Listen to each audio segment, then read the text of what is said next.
This is the first part of part 7 of the lecture series on election law, which is a class equivalent to a semester's lecture for this subject matter.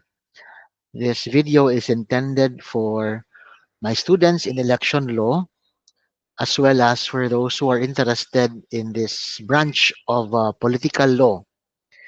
We are now on the topic of elections. This is the very heart of the subject, but we all know very well that elections do not just concern itself with the day of the elections, but with the day precedent, the days and the months precedent thereto, and subsequently occurring thereafter. But this is the very core of the series of activities, all of these activities that the law regulates and upholds leads to this very day, which is the day of the election or the very act of voting by the electors. So, how do you define election? Well, you define it in two ways. Perhaps you could define it as the act of voting for a candidate of your choice, or it could be the very fact that you have been voted for by the candidates of your constituency. But practically, if you look at both definitions, the same or this involve such process organized in a way that it would allow for a meaningful result of knowing the sentiments of the electors. It is a formal and organized choice by a vote of a person for the political offices or other positions. There are two types of elections. You might know them. They are regular and special elections. What is a regular election? These are elections which are conducted at regular intervals set by law. Voting process conducted at set intervals to select officials to government positions. It is one participated in by those who possess the right of suffrage, not otherwise disqualified by law, and who are registered voters. So when you speak of a regular election, it may be seen in two ways. It may be that that day, which is expected by the voters because they occur at regular intervals, or it may be an election that is participated upon by those who are qualified to participate in the voting process. Where did I get my second definition from? This is from the case of Paras versus Kamalek, wherein the Supreme Court ultimately described the election for the Sangguniang Kabataan as not regular because the voters therein comprise of the youth aged 15 to 21 years of age, some of whom are ineligible to vote in national and local positions. So the election for the SK is not deemed as a regular election. However, please note the significance of this because of certain consequences of not voting for the regular elections. One is the most direct example of how this could be useful is on the matter of the deactivation of your registration for your failure to participate on two successive regular elections. No? So in the Constitution, as to the matter of the regular intervals, you have um, the specific dates prescribed by law for the election of certain positions. Unless otherwise provided by law, the regular election for president and the vice president shall be held on the second Monday of May. And unless otherwise prescribed by the law, the regular elections for senators and the members of the House of Reps shall be held on the second Monday of May as well. This is in relation to the um, uh, election that is first set, that was first set under the 1987 Constitution in 1992. So that is also in consideration of the terms of offices of these officers we have just mentioned. So noting that the first regular elections under the 87 Constitution happened in 1992, and considering the terms of these elected officers, then we can very well predict the regular intervals that occurred thereafter. Under the synchronized elections law, under RA 7166, there is the specification of the intervals of of the elections given the terms of offices of the national officers, no. um, it says that there shall be an election for president, vice president, 24 senators, all elected members of the House of Reps, including the LGUs, no, on the second Monday of May in 1992. Yun nga. This is the first election under the 1987 Constitution, and it prescribes the uh, subsequent elections, no, by saying that thereafter the president and the vice president shall be elected on the same day, 6 years, every 6 years thereafter, while the senators, elected members of the House of Reps, and all elective provincial, city, and municipal officials shall be elected on the same day every 3 years. Except that with respect to senators, only 12 shall be elected on the first, on the 3 years after 1992. Kasi nga, remember that the senators have a synchronized term of office, the first half only serving for 3 years, and the second half serving for the entire 6 years. Wherein for every election, every midterm or every 3 year election, there is going to be elected 12 senators. So you relate this with the provision on the Constitution on the synchronized terms of office of the members of Senate. Special elections, on the other hand, are those held where there is a failure of election on the scheduled date of a regular election in the particular place. It can also refer to one conducted to fill up certain vacancies as provided for by law. So, can you categorize the barangay election as a special election? If it is not considered as a regular election, then where else can you categorize it? Okay, but the first classification of a special election, an election to fill in a vacancy, this is covered by RA 6645 in relation to RA 7166, to synchronized election, um, and the act prescribing for the filling of vacancies in the 1970s. No, well, in the in the old law, in the old law, um, a special election, a special election is conducted um, at different intervals and dates. But the synchronized election law considers that if there is a vacancy in the House of Representatives 1 year before the next regular election, COMELEC must call a special election within 60 to 90 days. Why so urgent? Because the members of the House of Representatives only have 3 years of terms of office.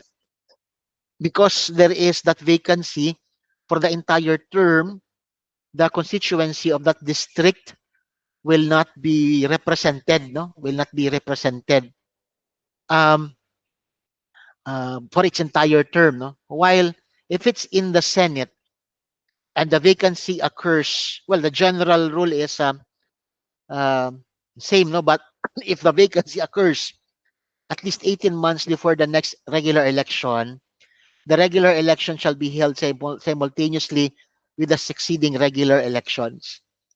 That is if the vacancy occurs 18 months before the next regular election. If it's earlier, then you go back to the original law on the holding of a special election. So, um, well, Um, Under the Constitution, there is also a special election for the offices of the president and the vice president when they become vacant. But note here, this is only conducted, the special election is only conducted when both the offices are vacated or vacant. Because if it's only the office of the president that is vacated, the president takes over, sorry, the vice president takes over.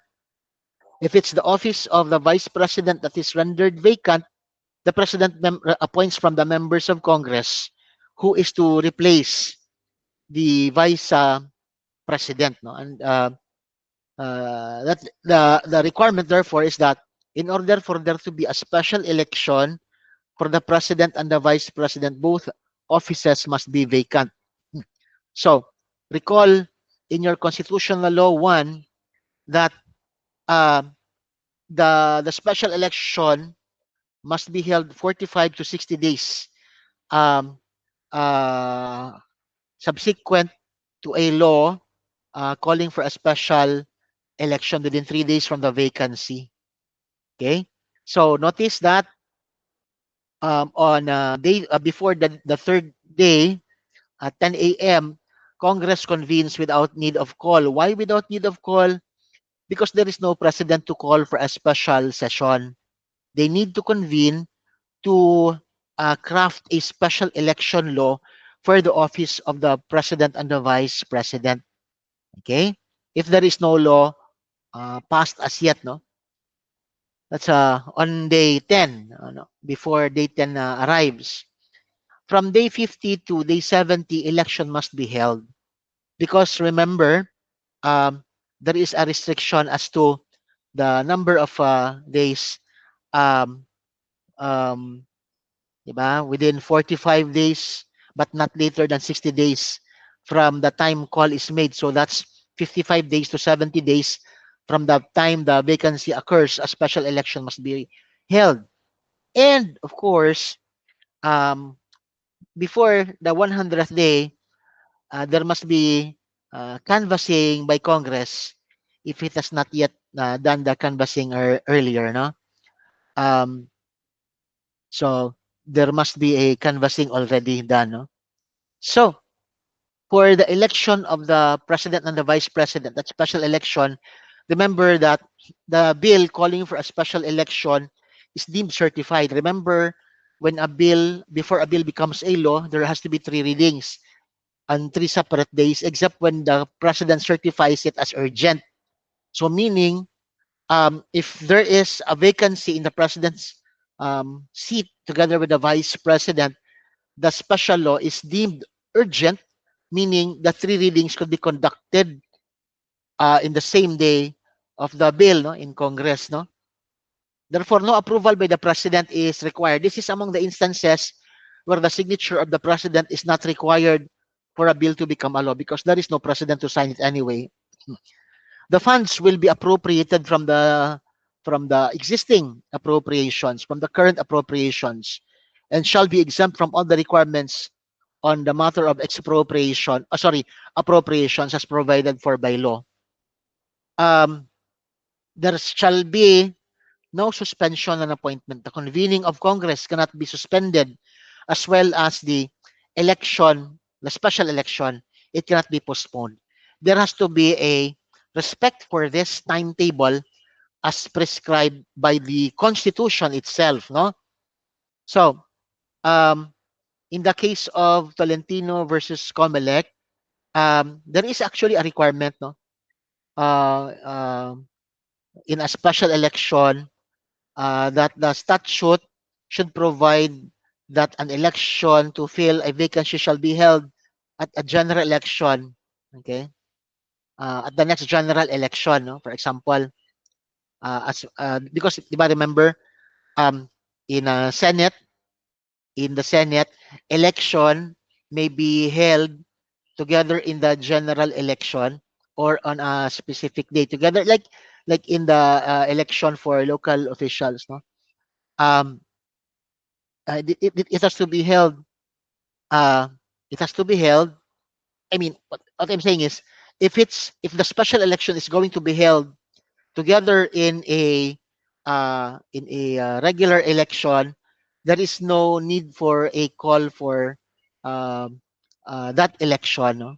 The call for an election is only required when there is when the election is conducted other than within the regular elections prescribed by law at regular intervals.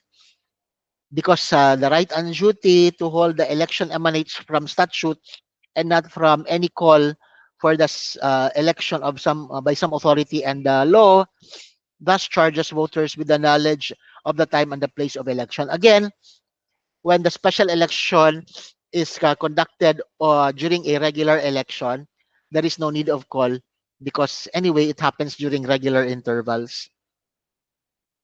Um, this special election could also be conducted because of a failure of election.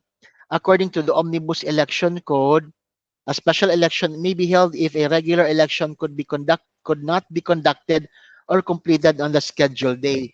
So, in case there is no election or um, it was not completed, then there could be a failure of elections subject to uh, the following conditions: force majeure, violence, terrorism, fraud, or other analogous causes which prevent the holding of elections in the precinct or precincts. Meaning, it could be in a precinct or several precincts where there is violence or terrorism, or if it's a massive effect of a force majeure such as earthquakes, typhoons, and other calamities, then there could be a failure of election.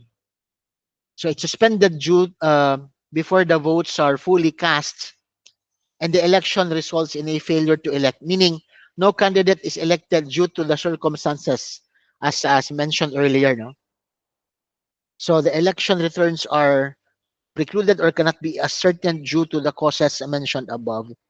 So there is a failure of elections. There is no way for us to ascertain or find the completeness or conclusiveness in an election because of certain factors that prohibit the completion or holding thereof. So what is the process? Of course, it is within the exclusive jurisdiction of the COMELEC, meaning the court cannot declare a failure of elections. Failure, of elections happens because there is a petition for the declaration of the COMELEC of a failure of election. This is done by any candidate, political party, group, or voter in the affected area. They have the legal personality to file the petition. It must be filed with the COMELEC within 30 days from the current occurrence of the causes of failure. The proceeding is summary, meaning it is expeditious with the submission of pleadings. No? Uh, um, and this may be also motu proprio be done by the COMELEC, the declaration, because COMELEC may on its own initiative declare a failure of election if there are reasonable grounds to believe that the circumstances justify it without waiting for a petition. So a failure of election therefore may happen because there is a petition or maybe because COMELEC motu proprio on its own declares it to be. So what are the essential elements of a valid declaration of a failure of elections? To emphasize, there must be the existence of any one of the recognized causes for the failure of elections, meaning, as I mentioned, force majeure, violence, fraud, terrorism, and similar disruptions. Note similar disruptions because a violent or a fortuitous event may not be as classified as force majeure or terrorism or fraud, but it is so massive that it has caused a failure of election. The causes prevented the holding of elections, disrupted or suspended voting, or made it impossible to determine the results. Maybe an electrical fluctuation, for example, an electrical fluctuation that or a surge in a some sort of electrical disturbance that caused the deletion of all the entries in the voting machines, for example, no, um, could be possible. No? Electromagnetic waves could result to the destruction of the data in the voting machines, or power failure caused by electromagnetic effects, or maybe solar flares. I do not know. No, timely filing, it must be done within 30 days. The petition. No? Again, um, the declaration applies only to precincts where the elections were not held, or where results were not were uncertain due to the causes. So it could be a failure of elections to one precinct, or a series of precincts. But this precincts, definitely their their results, had they been counted, could affect the election, the outcome. No. So what happens before COMELEC sets a special election is that it sets a day for special elections. Okay. Um, it should be 45 days, except for 30 days for president and vice president, within 45 days from the day of the election. No? And there must be public notice. Adequate notice must be given. This includes publication and communication of political parties and candidates of the fact of a special election. So the same rules during election must be followed. It is just an election conducted at a different day because of fraud, terrorism, violence, or force majeure. Same omnibus rules, sorry, omnibus election code and special laws apply. And also, who can vote? Only those voters or electors in the affected precincts. Those in the other precincts, of course, are precluded. No, they're prohibited. The voters list used in the original date of election will be the same voters list that is going to be used in the special election. No new voters list will be allowed. So this case of Carlos versus Angeles, a 20,000 case, a 2000 case, um, which requires two conditions before a failure of elections must occur para magkaroon ng special election. First, no voting has taken place in the precincts concerned on the date fixed by law. Even if there was voting, the election nevertheless resulted in a failure to elect. And the second one, as I said earlier, the votes not cast would not cast would affect the result of the election. Let's say the there are 10 precincts, and one precinct where there is a failure of election, there is only what, 5% of the votes required of the total, no? And whoever wins will not affect the general results of the election. Then there is no failure of election. Failure of elections is only required when, or made when there is the failure resulting to a failure to determine who really the winners are. So if the voters in that precinct are insignificant, there is no failure of election to speak of. Note in this case of Carlos versus Angeles, the RTC also, sorry, the Supreme Court also said that the power to declare a failure of elections does not reside with the court, but with the Commission on Election. Now, going to elections, no, in general, elections, the frontliners of this are the Board of Election Inspectors. Sila yung pinaka-frontliners ng elections. Mahalaga yung kanilang roles. These are the same people that we take for granted, but these are the public school teachers whose roles are not only in the classroom during class days and class hours, but they are required by law. Law requires them to act as Board of Election Inspectors. Who composes again the BEI? It's the chairman and the two members, public school teachers. But is it that public school teachers are the only ones required to be Board of Election Inspectors? Well, according to law, according to the electoral reforms law, in case there is scarcity, no, of public school teachers, teachers in the private schools, employees in the civil service, and other citizens of known probity and competence, or registered voters in the city or municipality may be appointed by uh, by law or by the COMELEC to perform election duties. Okay? Maybe part of the Board of Election Inspectors. Sila lang ba ang members? Well, no, not actually. Because if you are going to have an automated election, there is a fourth member. Because in the automated elections, there must be at least one member in addition to the existing board of election inspectors who shall be information technology capable, and he gets his certification training with the DOST. Okay, so this is RA 9369, which I have hiccups. We continue on the next video.